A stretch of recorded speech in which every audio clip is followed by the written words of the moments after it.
Ladies and gentlemen, welcome back to episode 60 of the Kyle Holsten podcast. Today, we are going to cover something that has taken the news kind of by storm, taken the music industry by storm in a sense, and that is the P. Diddy lawsuit, the 74-page civil lawsuit that came out about 3 weeks ago. I dove into it. I read through it. I mean, obviously, I kind of knew some of how P. Diddy, and we'll refer to him as Diddy throughout this podcast, but how Diddy has, really influenced the music industry in the last 30 plus years or so. And I feel compelled to kind of dive into it and kind of discuss that on today's podcast. And I think, if you haven't read into it, you haven't really had your nose in the news for a sense. A lot of these allegations are going to be pretty shocking. So we're going to kind of take the quick route through 74 pages worth of legal documents, and I kind of shoot it all up, and I'm going to spit it back at you. And hopefully you enjoy that in a sense. Now, very, very important thing to mention here is that these are all allegations. These are 100% allegations. None of these have been proven in a court of law. This is he said, she said type stuff. And, obviously if Lil Rod had the balls to go ahead and sue and attempt to collect, I believe it was over $30 million from Diddy, through this lawsuit, there has got to be some truth to it. And so I dove into it, and I hope that I can effectively communicate some of these things. Now, also, huge trigger warning. There's going to be a lot of sexual assault, sexual harassment, drug use, violence, maybe some hints at rape, a lot of different things with sex workers and prostitutes, and even some details of sex trafficking. So if that is an uncomfortable thing for you to hear or want to sit through, this is not the podcast for you, because a lot of this has very dark themes, very dark blackmail themes, if you will, through, the compromising of artists and, people who aren't quite, I guess, people that are very vulnerable in some of these different things. So we're going to dive right into it. We'll talk about, some of the backgrounds of both the people here. We got Rodney Jones Jr., a.k.a. Lil Rod. He is the one suing Diddy. If you don't know anything about Rodney Jones, he's a producer and musician who grew up playing instruments in a church in Chicago. In fact, a lot of his early music was very gospel-themed. So, he grew up learning many, many different instruments through the church and performing. I believe he worked with a lot of people like Georgia Mass Choir, Donald Lawrence, the Clark Sisters, the Smokey Norfolk. Again, a lot of gospel music, if you will. By 18, he worked on over 30 plus albums. By 20, he shifted his attention towards hip hop and R&B. Worked with Jack Harlow, Mary J. Blige, T-Pain, to name a few. And he is considered to be highly talented. He is, a highly talented producer, if you will, musician. And around, the story kind of starts around August 2022 when Diddy reaches out to him to, begin the process of making a new album. And he invites Lil Rod out. Now, most of you probably know Diddy or Sean Combs, Puffy, Puff, whatever you want to refer to him by. I'm going to personally call him Diddy throughout this. And that should be easy. So Lil Rod and Diddy, those are your two people. Lil Rod is accusing Diddy of this shitty behavior. So for those of you who don't know much about Diddy, Diddy was born in Harlem, New York, went to Howard University for Business Administration. He actually dropped out to pursue an internship opportunity at Uptown Records, which eventually led to a job as talent director. Later became the vice president of Uptown Records before leaving the company in 1990. In 1993, he started Bad Boy Entertainment. That's his own record label. He worked with a lot of different people like Mariah Carey, Method Man, Mary J. Blige, Biggie Smalls, Faith Evans, Boyz II Men, TLC, and even Aretha Franklin. By 1997, Bad Boys Entertainment had sold over 100 million records, went on to make quite a few high-selling records from then on. Nowadays is kind of considered a I guess you could say like label puller in terms of, just having a lot of influence and power in the industry. So when he finds talent that he wants to push through, they're able to kind of, meander their way through the industry based on, some of his merits and his influence in the industry. And he has a lot of deep connections in Hollywood, celebrities, athletes, politicians. You know, there's a huge power play when it comes to Diddy and what he's involved in. So let's get right into the lawsuit. Let's get right into a lot of the crazy shit that we're gonna kind of go over. We're gonna start with the Chalice recording studios incident. On or about September 12th, 2022, Mr. Combs, Diddy, held a writers and producers camp at Chalice Recording Studios in Los Angeles. At this camp, Diddy, his son Justin Combs, a friend of Justin named G, Lil Rod, all attended, along with unnamed musicians and writers. So it's, just a little writers camp, producer camp, if you will, just kind of, get a talent pool together in one room. One evening during this camp, G, Diddy, Justin Combs got into a heated argument. The conversation moved out of the studio into a bathroom adjacent to where Lil Rod was. Let's assume this means they were inside some sort of recording studio that had a bathroom. Lil Rod was sitting approximately 2 feet away from the bathroom when multiple gunshots rang out. Lil Rod says he went into an immediate shock and feared he might be shot next. After the shooting ended, Diddy and Justin Combs exited the bathroom. G was laying on the floor in a fetal position after getting shot in the stomach, leg, hip area, and bleeding profusely. Lil Rod helped G onto the toilet and asked the crowd near him to call an ambulance. Upon the ambulance arriving, Lil Rod helped G out of the bathroom towards the front of the studio to be taken to the hospital. At the same time, Diddy and Justin Combs left the area and went to a different section of the studio. So they shoot this dude in the groin, the leg, whatever, twice, and they just walk out. They leave. Diddy gives strict instructions to inform the police that he had nothing to do with the shooting. He also forced Lil Rod to lie to the police by telling them that G was shot standing outside the studio by a drive-by assailant. In fact, in the legal document, there's a CBS article that they use as to what Lil Rod's story is, what the actual story is, again, allegations, to what CBS reported. CBS completely misinforms the public by sharing that, in essentially the same way that Diddy told everyone to lie, especially Lil Rod. And in the legal document, in fact, it literally shows that Lil Rod has provided some sort of the aftermath of the shooting with blood all over the bathroom floor and the floor, bathroom toilet, the floor, everywhere. Very clearly showing that something took place in this room that, that the original story is definitely in question. And obviously CBS takes the Diddy report and keeps it moving, and the LAPD spent hours there investigating, questioning people, and they kept it pushing. They stuck to the status quo of whatever Diddy told them and kept it moving. Next, we move into another section of the legal document. Lil Rod is sexually assaulted by Diddy. Throughout Lil Rod's time living with Diddy, Lil Rod was the victim of constant, unsolicited, and unauthorized groping and touching of his anus by Diddy. These events took place in New York, Florida, Los Angeles, and the United States Virgin Islands. Lil Rod also mentioned that Diddy forced him to work inside Diddy's bathroom while Diddy walked around naked and showered in a clear glass enclosure. That's fucking strange. Lil Rod explains that he was very uncomfortable with Diddy's advances and expressed this to Kristina Khorram, Diddy's chief of staff. We will be getting to her later. She responded with, quote, Sean will be Sean, end quote. She also attempted to downplay Diddy's weird advances, actions such as groping Lil Rod's genitals and anus by insisting that it's Diddy's way of, quote, showing that he likes you.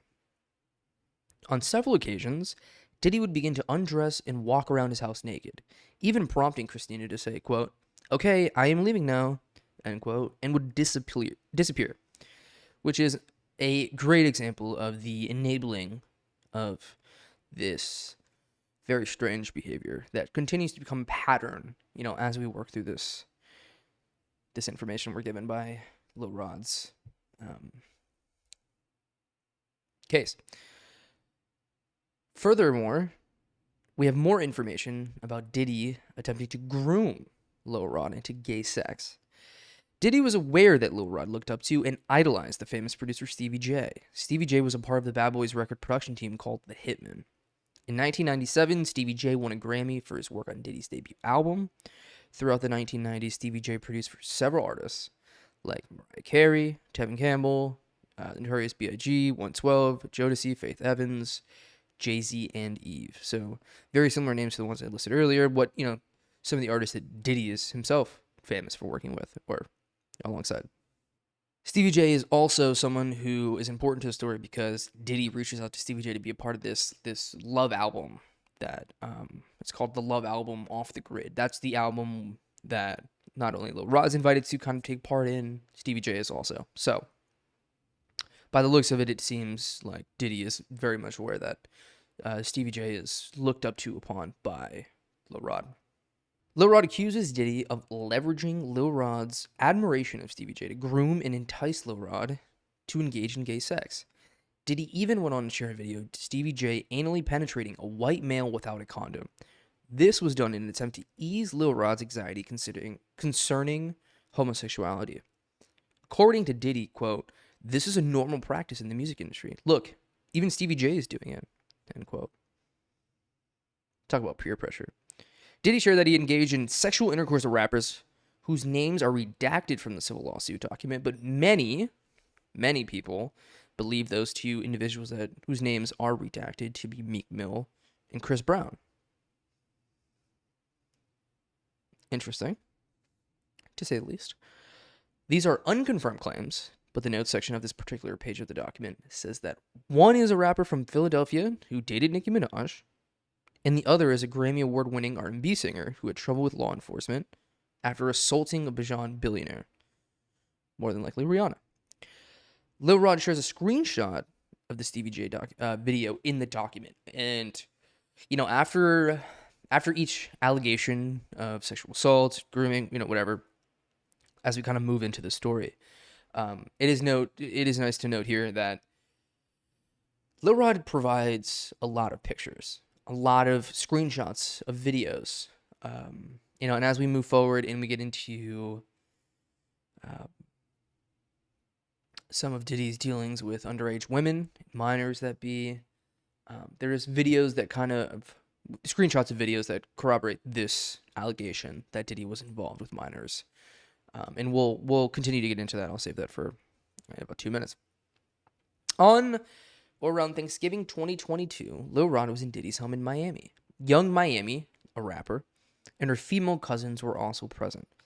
Diddy offered Lil Rod cocaine. Lil Rod declines and decides to go to the bathroom. Young Miami's cousin proceeded to follow Lil Rod into the bathroom and begin performing oral sex on Lil Rod's exposed penis. Lil Rod pushed her away and left the bathroom. She started undressing in an attempt to straddle him and have sex with him in the presence of Diddy and his staff. Lil Rod pushes her off, and the assumption here is that Diddy sent her to do this, to groom him, in a sense, to become comfortable with these kind of outlandish and very random moments of, temptation, if you will. Be it the cocaine, druggies, or, him getting sexually assaulted while trying to go to the bathroom. It seems like there's like this almost grooming phase that is like once you kind of get entered into this different world, because this is Thanksgiving. This is 2 months ago in August, or 3 months ago, excuse me, is when Diddy reaches out. So very quickly we see,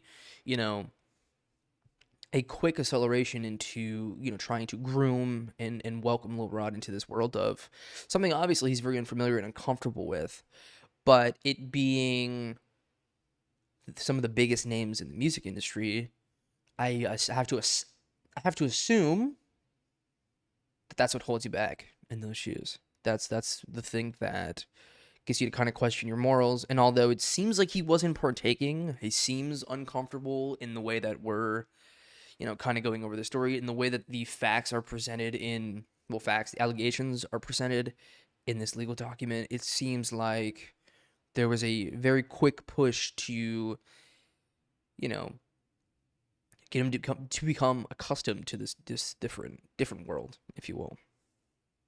He also provides pictures of the individuals that were there on that Thanksgiving, which was Thanksgiving 2022. Moving forward, Lil Rod is forced to solicit sex workers, prostitutes, if you will, if you want to keep it politically correct. Throughout his time with Diddy, Lil Rod was forced to solicit sex workers and perform sex acts to the pleasure of Diddy. On Thanksgiving night of 2022, Diddy forced Lil Rod to solicit sex workers from Booby Trap on the River in Miami. If you're not from Miami, that's a strip club. Diddy also forced him to engage in unsolicited sex acts with these workers. Diddy would provide Lil Rod with an exclusive bad boy baseball cap and required him to wear it to the Booby Trap on the River as a signal to any sex worker that he approached that Diddy was in town and Lil Rod was there to recruit them. Apparently, these sexers were accustomed to servicing Diddy and would know that he's in town by the side of the bad boy's baseball cap, which is a clear signal because the Bad Boys is the connection to Bad Boys Entertainment, which is Diddy's entertainment record company, label company, however you want to sort that out. On or about February 2nd, 2023, Lil Rod believes that Diddy drugged him. Lil Rod remembers waking up naked, dizzy, and confused. He was in bed with two sex workers and Diddy. He also recalls aimlessly wandering around the house with no clothes on. Now, we have moved forward. The timeline is not exactly aligned, but kind of. It just skips big chunks of months at a time. So we don't really know what's going on in those months, obviously. Diddy would use many tactics to maintain dominion and control of Lil Rod. Promised things like Grammys, $250,000, ownership of his $20 million home in Star Island in Miami, Florida. Promised access to label execs like Lucy and Grage. Diddy would also resort to violence to control and manipulate Lil Rod. Now, in the music industry, according to my own personal opinion, based on what I know, what I read, what I've heard from different artists sharing their experiences, if you will, these label execs, these people who run these different kind of companies, look almost down upon producers, musicians. They are just these chess pieces in this chess game. They are an investment, and you can easily be removed. You can easily be plugged in with someone else, right? Like, you're invaluable to the process and to the money system that is the music industry. And if you don't indoctrinate yourself with these different things that are happening in the music industry, somebody else will, because somebody else is next in line and wants to get put on and make money. And sometimes it comes along with being compromised morally, in the sense of, Lil Rod declining to do drugs in an environment where it seems like drugs are very much open, very much for use, if you will. And that's not even discussing the sexual assault and very clearly, the throwing around of women, it seems already. But yeah, these guys are mostly just considered an investment, right? Like an investment, like you pull up your phone on Robinhood and you're like, oh, I want to buy 5 shares of Nike. Oh, well, Nike tanked this week. I don't like the news surrounding Nike. I just sell it, boom, done, whatever.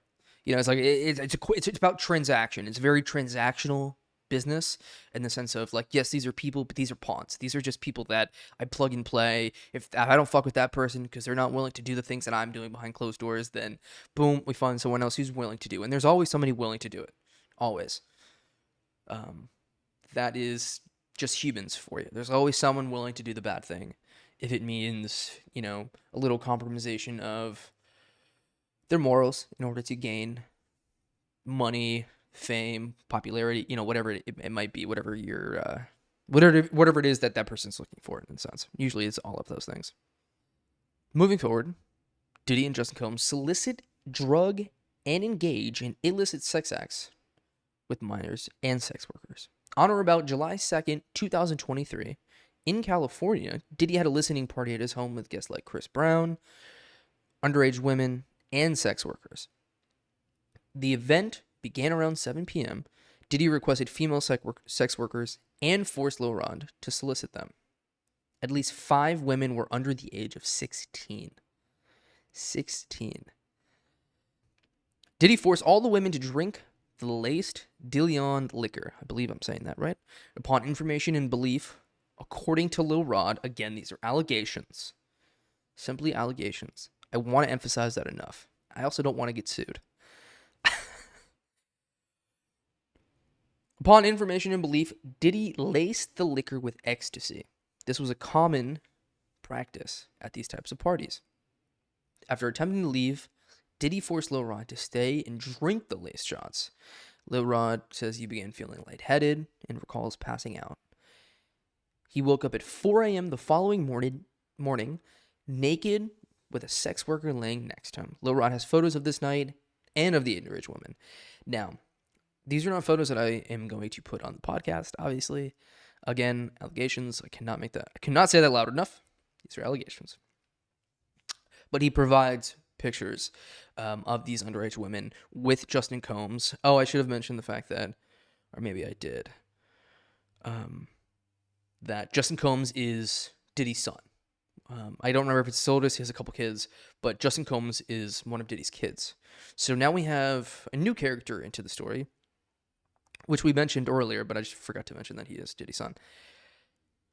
And this son is partaking in all of the things that Diddy is encouraging, right? These weird freak-off parties, these weird parties with underage women, drug-fested parties, all of the sorts.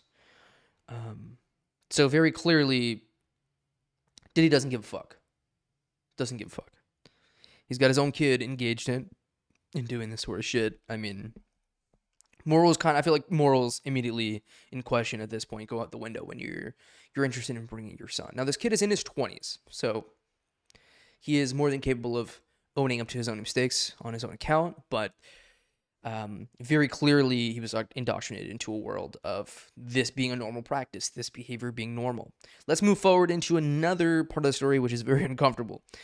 Lil Rod is sexually assaulted by Cuba Gooding Jr. If you know anything about Cuba Gooding Jr., he's had plenty of allegations up this alley before. So this seems, in my opinion, on brand. Lil Rod believes that Diddy would groom him to pass off to other friends. This came to fruition when he met Cuba Gooding Jr. on one of Diddy's yachts. During the introduction, Diddy suggested that Cuba get to know Lil Rod a little better. He left them alone in the studio section of the ship. As evident by Lil Rod's video that he provides, Cuba began touching, groping, and fondling Lil Rod's legs, his upper thighs near his groin, and the small of his back near his buttocks and his shoulders. Lil Rod was extremely uncomfortable and leaned away. Cuba would not take the hint until Lil Rod forcibly had to push him away. Lil Rod, again, has a video of Cuba Gooding quite literally on top of him. They're sitting next to each other, and Lil Rod is working on what looks to be like a laptop in front of him or some sort of computer in front of him. Cuba Gooding Jr. is to the left of him, and there's a picture provided in the document that has Cuba Gooding Jr.'s hand on his leg. So proof in itself right there. Boom. Boom. Now the other pictures are a little bit more masked, if you will. You know, you had black boxes over the minors. You know, you don't really know. You see two people partying. So again, these are allegations. Diddy also uses power and influence to threaten Lil Rod, which seems like a normal occurrence in this world. Diddy repeatedly threatened to inflict bodily harm onto Lil Rod. Also threatened to eat Lil Rod's face. This reminded me of that story of that homeless dude that did bath salt in Miami on that bridge and ate maybe he ate a homeless dude's face off or something like that. But there was a dude that did bath salts in Miami, and well, he went crazy and ate some dude's face off. That reminds me of this. And if I remember correctly in this document, Diddy says something along the lines of, you know, I would kill my own mother to get what I want. Like, I don't give a fuck, essentially, which is crazy. But also goes to show of the type of human being that we're dealing with and at what scale we're dealing with. And as the story moves along, you'll understand where this behavior kind of comes from, where I guess why he feels comfortable in this erratic behavior. On another occasion, Diddy forced Lil Rod to watch him display his weapons and bragged about him getting away with shooting people. Diddy consistently made it clear that he has immense power in the music industry and with law enforcement. Diddy made it very clear that Fahim Muhammad had the power to make people in problems disappear. Fun fact for you, if you don't know who Fahim is, he was also Michael Jackson's head of security when Michael died. When he was, he OD'd from some sort of medicine from his doctor, Fahim was also working for MJ at the time, which is a very interesting twist here. A very interesting connection, if you will, at least in my personal opinion. And as we move forward into some of the other connections I'll make in this story, you'll understand why that seems prevalent to me. If it doesn't for you, that's your own accord. Diddy always instructed his staff to contact Fahim if they were ever pulled over by the police in California or Miami. Fahim was also someone who spoke with the LAPD after G got shot at Chalice Recording Studios, the story that we mentioned earlier. So this is somebody who takes care of Diddy in the sense of when Diddy's acting erratic or when Diddy's brandishing weapons. You know, very famously back in like 1999, I believe, Diddy and this rapper named Shine got into this debacle in a club. And there's a lot of rumors that the original narrative of that story is completely false. In fact, I believe in this document it said that Diddy gave Jennifer Lopez the gun to put in her bag that Diddy ended up using in the club. So let's move over to this Kristina Khorram individual that we were discussing before. You know, in the document, they compare her to being the Ghislaine Maxwell to Diddy. If you don't know who Ghislaine Maxwell is, Ghislaine Maxwell was the woman who was with Jeffrey Epstein, who would basically fine minors for Jeffrey Epstein. Okay, so we'll give you the actual, what the public opinion of the situation was, and then what the media's finalization of the narrative. The public believes that Ghislaine Maxwell was finding and obtaining minors for not only Jeffrey Epstein to abuse, but also powerful political people, anybody that could be compromised. We obviously see that in this sense.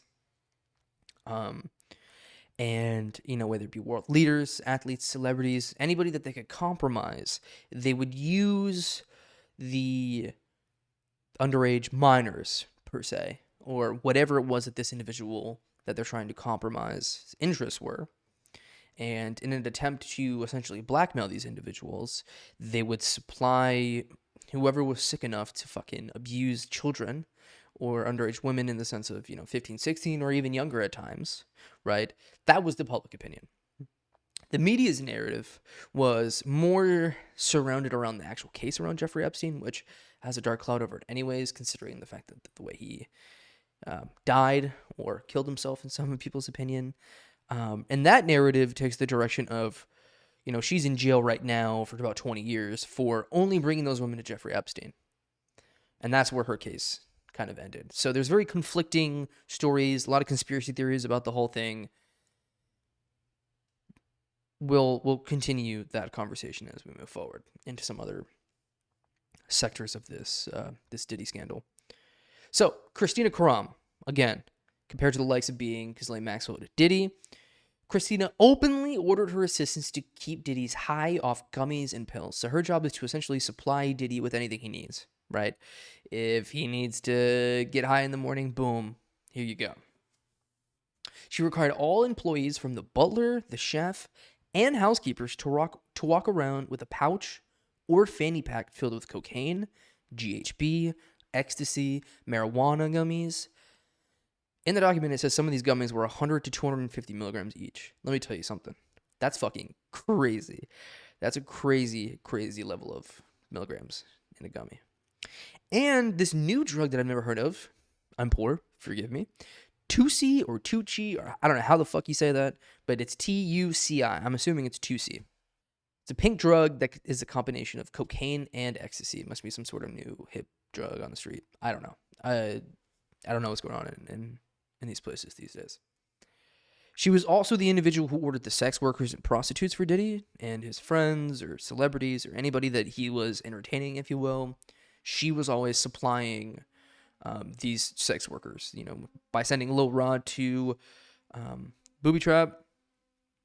She was the one that kind of gets the wheel moving there. She also distributed drugs of mostly any choice to Diddy and his celebrity guests. So not only drugs, also prostitutes to those he is entertaining, whether it be on his rented yachts or his homes in a couple different states, Virgin Islands, etc. She was also, mainly in charge of this RICO enterprise that is alleged with various other characters who were also basically just players in this RICO enterprise in terms of obtaining drugs, obtaining guns, women, whatever it might be. You know, she's not working alone, but she is in charge of this operation. She's in charge of, again, allegations, but she's in charge of the obtaining, soliciting, whatever it might be. She has a huge hand in how Diddy operates. She essentially gets her hands dirty for Diddy by using other dudes. In fact, fun fact for you, a couple weeks ago, one of these dudes in the RICO was trying to fly out of Miami International, and he was caught with, I believe it was like 2 grams of cocaine or something like that. So, you know, we kind of see what we're dealing with here. We have a lot of questionable individuals, questionable behavior, erratic behavior. And yeah. Based on the document, Lil Rod also accuses Diddy of wreaking havoc, and Diddy's comfort in that is the fact that he knows he can get away with it. He knows that whether it be drugs, girls, whatever whatever the storylines and narratives are, even in the public's eye, he has enough power and influence to manipulate and take control of whatever the story is, right? Now, obviously, we've reached the point of no return. I mean, there is no coming back. In fact, in the document, for those of you who are unaware, Cassie Ventura, his ex, who accused him of rape, sexual assault, drugging her, all these nasty, nasty fucking things. That case, which was back in like November 2023, I believe, was solved within like 2 days. Within 2 days, she received her payout. Now, I mean, if you knew anything about hush money and you know anything about how the legal system works in terms of when specific people go public against wealthy, rich people, it's a telltale sign that, I mean, probably everything or a majority of the things that she shared in that lawsuit are probably fucking true. Are probably true to a point where, you know, she probably made at least 30 million, at least 25 million. I think I remember reading as well that she had requested him to pay at least 10 million to, you know, not go public with her story. So she wanted at least 10 million to not go public. So we can only imagine the extent of what she was actually paid out after they settled it, right? Within 2 days, by the way. I remember the news dropped. I was getting ready to read the document or at least read some of the facts. And then it was like, oh, yeah, they agreed to terms. It smells fishy to me. And then upon this document dropping, Cassie also said that she hopes that any victims are compensated and that the people who were doing such, you know, heinous acts are disciplined in a sense. They pay for the consequences of their actions, which is another telltale sign to me personally, looking again from the moon, looking at Earth of the story, and only understanding the information given. It sounds like he's fucking guilty. Sounds like he fucked up. She finally grew the courage to come out with the story. Good on her. And here we are. And I think that there's a constant sign here where she was the first person to kind of drop the first domino. And not only this case that came out about a month or two ago, there's 2 other cases from back in the early 2000s. I remember one was from back in the 2000s where it was a minor who in her document reported the fact that she was, I think, 16 or 17. She got on a plane with Diddy and his crew, and they went somewhere, and then, you know, she was gang raped by some of these guys. And she went public with her story as well. And she was a minor at the time. So there's just an interesting domino effect here with Cassie, and then not only the minor just shared, but another individual who I believe is not quite public with her name yet came out, and then we get the Lil Rod accusations. So it's like, there seems like there's, you know, a huge domino effect here where it may continue, or this Lil Rod case may end up being the one that kind of knocks Diddy down, if you will.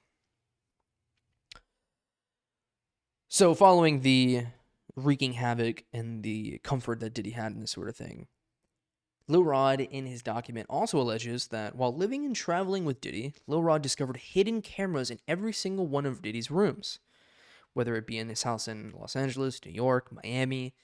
Every single one of them had hidden cameras. Lil Rod alleges that Diddy has recordings of label execs, celebrities, politicians, and athletes participating in a questionable behavior. It's more than likely that these people didn't know they were even being recorded. Diddy possesses compromising footage of every person that has attended his freak-off parties and his house parties.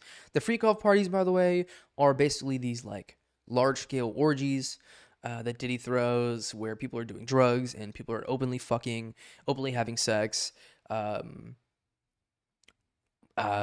all different kinds, male, female, male to male, female to female, male to female, like whatever you can imagine. That's what's happening in the most, fucked up probably ways. These people are probably being drugged, whether they know it or they don't know it. And then obviously there's this open air agreement that, we're all gonna, be doing crazy shit. And due to this treasure trove of evidence that Diddy has in his possession, Diddy believes that he is above the law and is untouchable. Now, sounds a little familiar, right?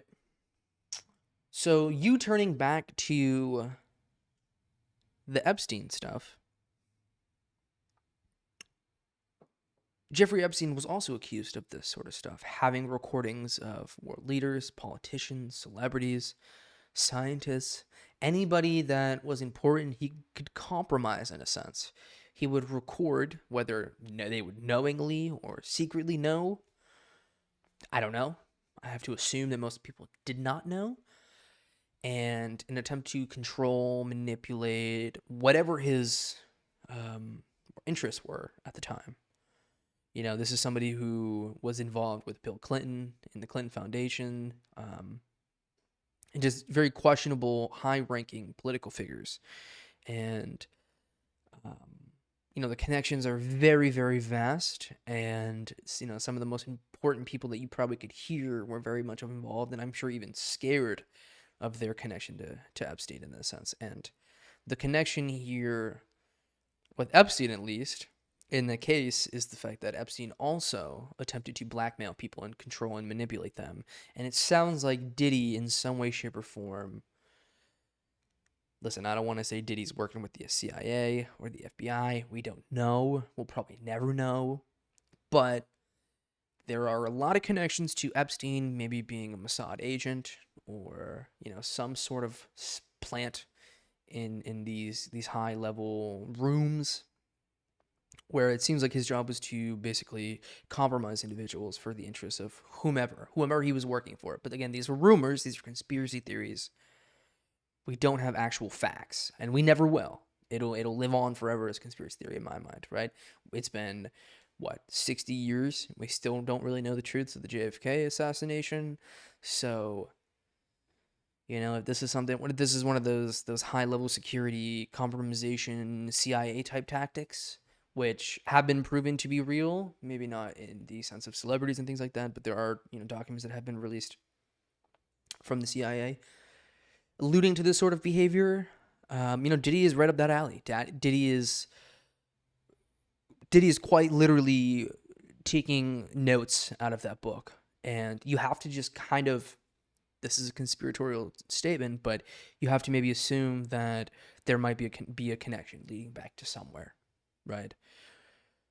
Why would Diddy want to compromise these people on his own? And again, these could be business interests, but there's typically a higher power at play here, right? Diddy's the face. The more powerful people hide behind the people with the face. So, just an interesting connection there. Now, let me make another connection to all of this sort of stuff for you. If you don't really trust me there, let me make even more of a connection here. The same lawyer who prosecuted and controlled the Epstein case is now the one who initiated the search warrant for the Diddy raids. About 2 weeks ago, Homeland Security raided all of Diddy's properties. The LA, the New York, and the Miami properties. It was a pretty big news cycle story, if you will, where his homes basically got raided by federal agents, and we have to assume they obtained some sort of evidence that leads maybe to this case or other cases or whatever it might be. Some people want to be conspiratorial in the fact that, Homeland Security is going in there to take the tapes and then somehow cover up the story. Again, all speculation, so we don't really know. But we do know that it was a pretty big thing, and all the properties were raided in that sense. The lawyer who initiated the search warrant on all the Diddy projects, or excuse me, properties, not projects. His name is Damian Williams, and he's from the Southern District of New York, and this is someone who was allowed to prosecute Epstein despite his interesting ties to Epstein and himself. George Soros, if you don't know who that is, he's, well, a powerful but pretty hidden political influencer. Not a social media influencer, but somebody with a lot of money who can kind of control and manipulate, and again, one of these bigger power players that kind of hide behind politicians, celebrities, and he has got enough money to incentivize some of these people to knowingly or unknowingly push his agendas, push his tactics, whether it be politically, in business sense, whatever it might be. If you don't know who that is, we could be here all day explaining that, so you'll just have to look up who George Soros is. But he is a very, very influential power player when it comes to politics. Now, George Soros helped funded Damian Williams at Yale. Damian Williams graduated at Yale University with a law degree, obviously now working in the Southern District of New York. Now, George Soros' son, Peter Soros, was circled not once but twice in Epstein's Black Book that was leaked, I think, in around 2015. This Black Book consisted of Epstein's movements, people, names, numbers, information that we probably won't ever have the luxury of obtaining again, but somebody had leaked that information. It got out. I believe it was somebody in the DOD, or maybe it was the DOJ. I don't know. I can't remember off the top of my head now. But anyways, the emphasis of the circling of the name is, if you get circled once, you're important. If you get circled twice, you're really fucking important. Now, we don't know the connection, but what we do know is that name, Peter Soros, like, we don't understand the relationship between Epstein and Peter Soros, but the name was circled twice. And that is a big deal to a lot of the people who investigated Epstein 9-10 years ago. And so having the lawyer who investigated Epstein, and obviously if you're familiar with the Epstein story, you understand that a lot of that shit got swept under the rug. It was a very weird criminal investigation. Somehow only Epstein was like, weirdly, the Epstein case only held him accountable for sex trafficking in the sense of getting Maxwell to sex traffic for him.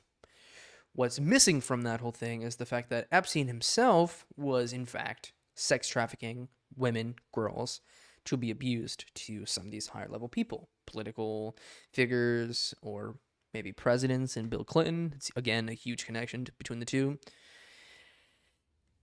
And now you have the same lawyer involved in, you can call it a massive cover-up, right? He killed himself, right? If you believe that, if you're gullible enough to believe some bullshit like that they're telling you, you have a lot of people who investigated it, and it was like, I don't think he could have killed himself with a bed sheet, or whatever the fuck it was. So you have very conflicting information there. But anyways, very highly publicized story that conveniently enough protects a lot of those maybe still in power today. So you have the same lawyer now on the Diddy case. And that's an interesting twist and turn of events, because if, we have essentially two routes here. Either Diddy goes down, right, like Maxwell. Ghislaine Maxwell was given about 20 years, and she was guilty of sex trafficking women to Epstein and Epstein alone. And she only got 20 years for that. So she'll be out in about, I think 17 years or so. I forget when her verdict came down. Meanwhile, again, a lot of the speculation is the fact that she helped sex traffic women to Epstein so Epstein could give these girls away to powerful political figures. And so if this same lawyer is involved in a massive, massive cover-up and story in those two, what's really at play here with Diddy? And why was he the most influential in getting the search warrant instead of maybe the other two states? and things like this take time to work themselves out. But if you're just connecting the dots alone here on these different stories, and now Diddy, I'll let you draw your own conclusions. My conclusions are Diddy's either gonna go down and he's gonna get the Maxwell treatment, and he's gonna get maybe 20 years, and he's not gonna go down like crazy, and he'll come out and he'll still have a shit ton of money, and we'll keep it moving. Or he's gonna walk away. And there's going to be a massive uproar over a massive cover-up. And it seems like there's a lot of allegations here. This is not the only case. And this will not be the last case. So, I don't know. That's the weird connection for me, is the fact that you have a very influential lawyer who was a huge piece in the Epstein case and is now transitioned into the Diddy case. And that's my main connection between this blackmail ring, if you will. If Diddy was filming and documenting bad behavior amongst politicians, celebrities, athletes, what was the goal and who was it for? Who was he doing this for, in the sense of, like, who's the shadow figure behind him who is requesting this information? Because, I mean, let's be real. There are higher people than, the people that are high in Hollywood, right? Or the music industry. There are people that go far, far above those people's heads. And, if Diddy is being used as some sort of informal investigator, in the sense of, he's spying and obtaining a lot of information, filming of different people, that's basically the same playbook that Epstein was playing by. And, whether you believe the conspiracies or not, that's the story, man. So that's what we're up against. That's what this Diddy case is really up against, in the sense of, a lot of interesting connections. Now, I'll leave you with one more connection. This one not as important, but I do think that it has an interesting element to the story here. And that is that one of Ghislaine Maxwell's defense lawyers, Bobby Sternheim, is now joining on to that case that I mentioned earlier with the girl who was a minor and got on a plane and went to a studio with Diddy and his crew and got gang raped in the studio. She has now joined that defense case. Now, she's been on other very large-scale cases, if you will, but it's just an interesting note because that Maxwell case only ended a few years ago. And I'm not saying she's a plant. I'm not saying that, the judicial system is in any way in question here. I don't know. Again, a lot of allegations versus truth and fact. It's really public opinion at this point. We don't know what's going to happen, and we don't know what is happening. But it is interesting that one of Maxwell's defense lawyers has now transitioned over to Diddy. And that's another connection here between Epstein and Diddy and whoever is the higher power, playing the cards here. George Soros is an interesting connection to the whole story, considering he helped fund Damian Williams, the lawyer out of New York. Just a lot of interesting chess pieces on the board. I'm not here to tell you, yay or nay, but that's the information. And that's where, in investigating, if you will, this story, I was like, holy fuck. That was the bombshell for me. That was the point of the story where I said, oh, this is some deep shit. Very much like the Epstein case. They're going to try to sweep this under the rug in one way or another. They're going to try to work with Diddy in the sense of, there may have to be a little bit of retribution here, or they're going to find the loopholes and they're going to figure something out. Now, there's also plan C. They just fucking kill the guy. They just whack Diddy like they accusedly did with Epstein. So yeah, that's the story. Those are my findings. Those are my connections. I'll kind of let you, the audience, kind of decipher the information given. Now, obviously, with this Lil Rod case, I think this is going to be the first of many. I think this is only the tip of the iceberg. I think this is just a very, very short amount of people who are willing to come up and say something and kind of stick their neck out and possibly, risk their life. Because, we've seen people who stick their neck out against very influential people and powerful people. And they just go missing. People die and strange things happen. So good on him for coming out, telling his story, telling it how it is. Again, these are allegations. We haven't proved anything. I will say, though, if there's a quick settlement here, the writing's on the wall. And I was here to tell you first that if there is a settlement, more than likely a lot of these allegations are going to probably be true. And, no one will ever say anything, because when these sort of people attempt to obtain life-changing wealth via a lawsuit, typically in those negotiations, the other side, in this case Diddy, will attempt to make him never talk about it ever. Like, it will not see the light of day. And that's, probably in the form of an NDA or a countersue or whatever it might be, to make sure that he shuts his mouth.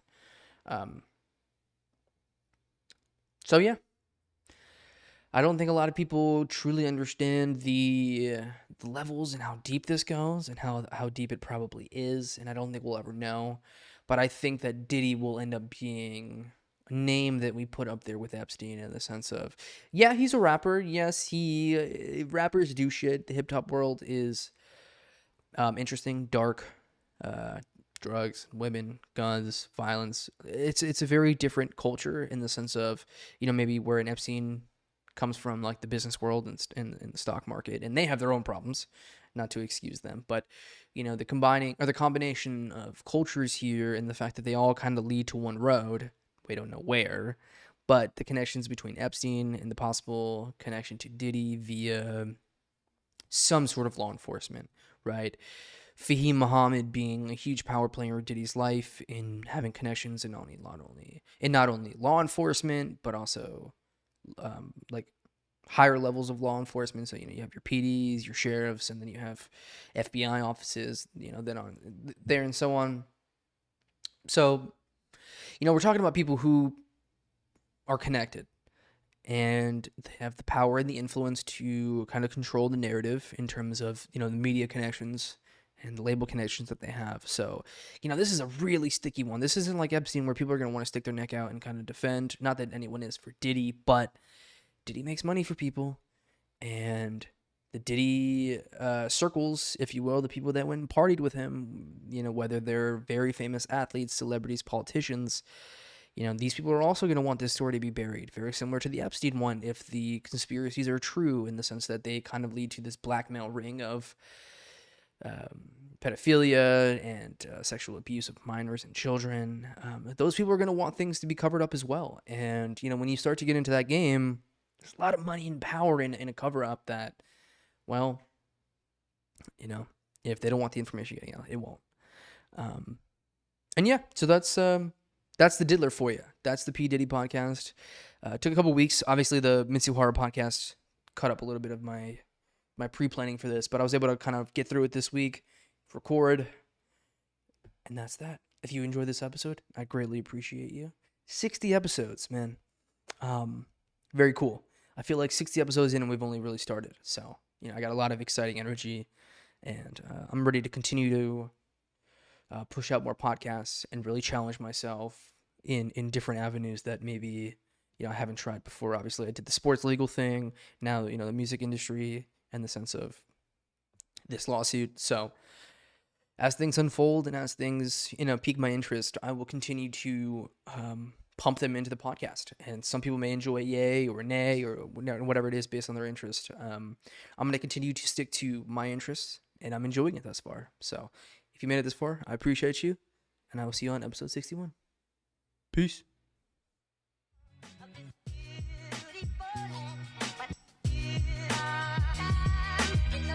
A rich man's world. I have turned the soul of this beautiful land, but the beauty, a rich man.